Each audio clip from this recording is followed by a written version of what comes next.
From Javier, will the Cowboys give D-Law the money he wants? I hope so.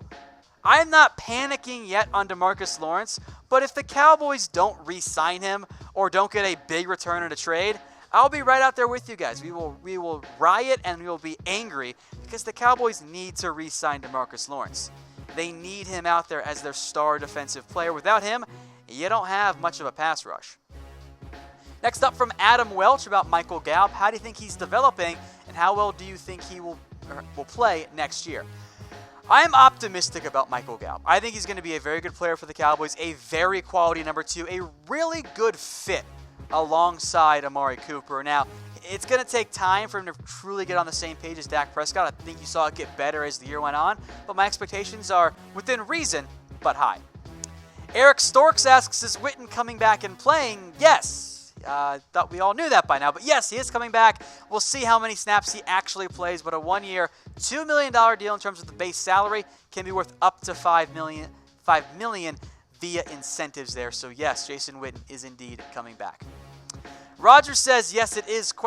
They are not interested in Thomas at the price he wants, which means he's not going to Dallas.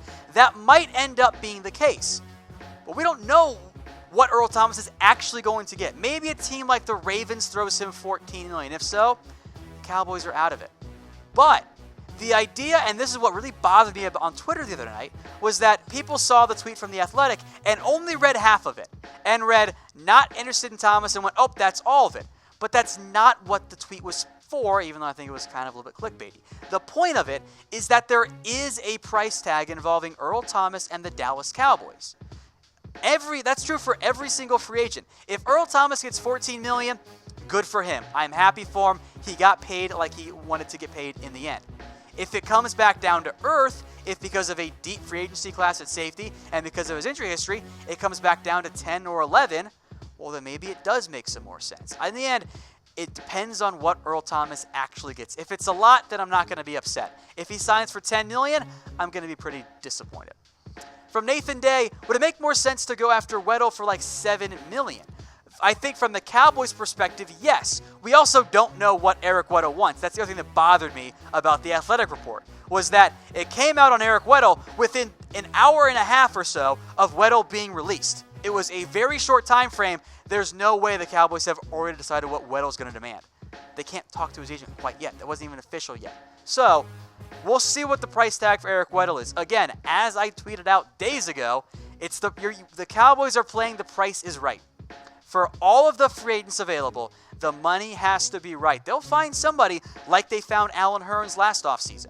They just might not be able to find someone like Sammy Watkins like they tried to do. Jeremy says, #Cowboys, is there still no word on Beasley if we're keeping him or not? Nothing official yet. Now, Cole Beasley reportedly wants $20 million guaranteed. That's too pricey for the Cowboys. I think you could get that elsewhere, though. But much like Cole Beasley and Earl Thomas and all of these free agents out there, the price has to be right. If Beasley gets more from a different team than what the Cowboys have set them at, well, then maybe it'll make some sense. Nasir says, why won't the Cowboys restructure contracts to create more cap space? Well, they have restructured contracts before. That's a very common thing that they've done. The problem is, whose contract are you going to restructure right now? They have typically done that with their big-name players who have been under contract for a little bit. But do you want to restructure Tyron Smith's deal right now? Maybe not. He's only going to count $15 million against the cap next year. That's pretty cheap, by the way, for a left tackle. And the injury history makes you a little bit less likely. You're going to redo Amari Cooper's deal once you extend him. That might get the cap hit down next year. You just signed Zach Martin. You probably have to wait a year to restructure his deal. You don't want to restructure Travis Frederick. And then guys like Tyrone Crawford, Shaun Lee, they're cut candidates this year or next year. So a lot of the guys that the Cowboys would normally restructure, also Zeke Elliott, also Byron Jones, also DeMarcus Lawrence, they're on one-year deals. The only way to restructure them is to extend them, which is what the Cowboys could do in the very near future. Jacob asks, what free agent do you think the Cowboys have the best chance at grabbing? You guys aren't going to like it, but it's probably going to be a lesser-known player.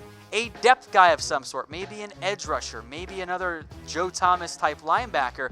With the way the Cowboys roster is set up, in theory, their big free agency move is going to be re-signing DeMarcus Lawrence. And I like that. I would much rather re-sign DeMarcus Lawrence than let him leave and bring in Earl Thomas and some second-rate pass rusher.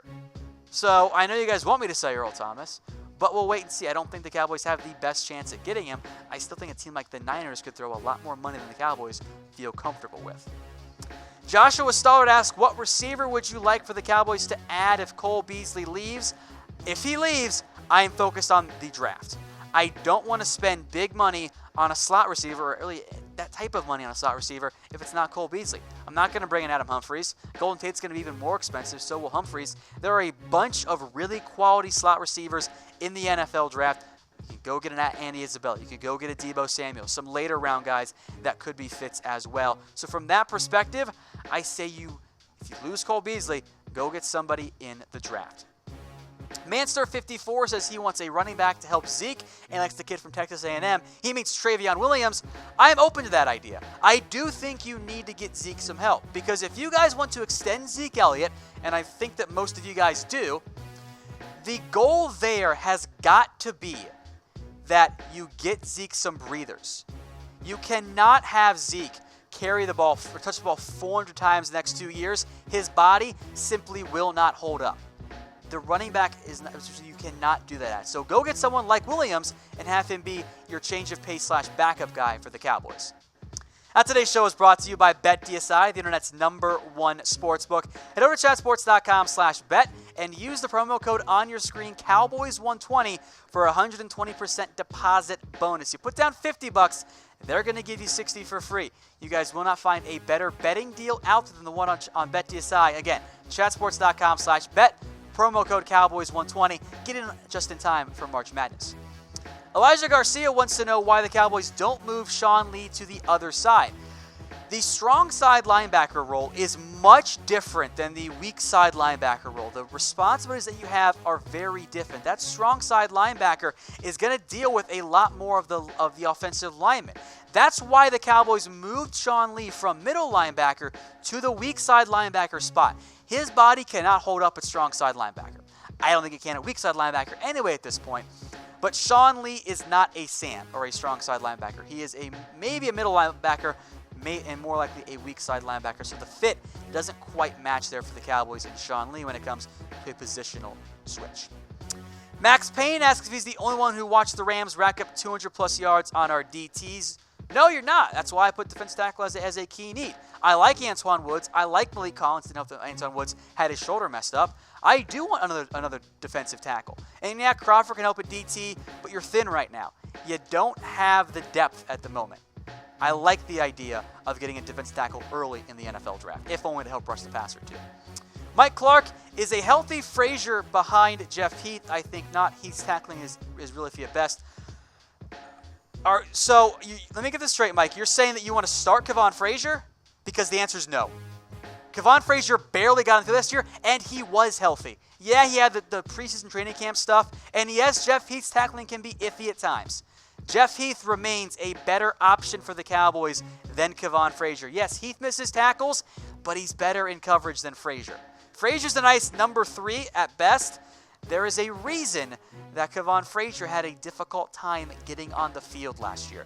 Xavier Woods is your single high. You want to make Frazier your number 4? I'm all for that. You can keep him as your number 3 if you want.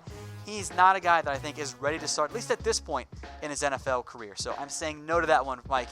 You're better off keeping Heath if you have to. Noah wants to know if we should go after Eric Weddle or Earl Thomas. Look, I would like Earl Thomas, but price is a factor here, as we've said many a time. I don't think it's going to be close enough for the Cowboys. But Eric Weddle might be cheaper. And by the way, we know the Cowboys like Eric Weddle. When he signed with the Baltimore Ravens, the Cowboys were his number 2 choice. Young Swanty says, do you think Kellen Moore will help the offense be elite? I hope so. That's my goal, right? I would love the Cowboys to take a next step forward under Kellen Moore. I am a little concerned with the addition of Witten that it's just going to be the same 2 and 3 tight end sets. But I hope that Kellen Moore brings you more of a youthful ideas and youthful offensive goals, which hopefully helps the offense in the end. Hey Cowboys fans, thanks for watching the Cowboys Report. If you haven't already, click right here to subscribe to our channel for all the best Cowboys coverage on the internet. That's news, rumors, highlights, mailbags, film studies, and a whole lot more. And I'm making your lives a little bit easier as well with the next Cowboys Report video right here.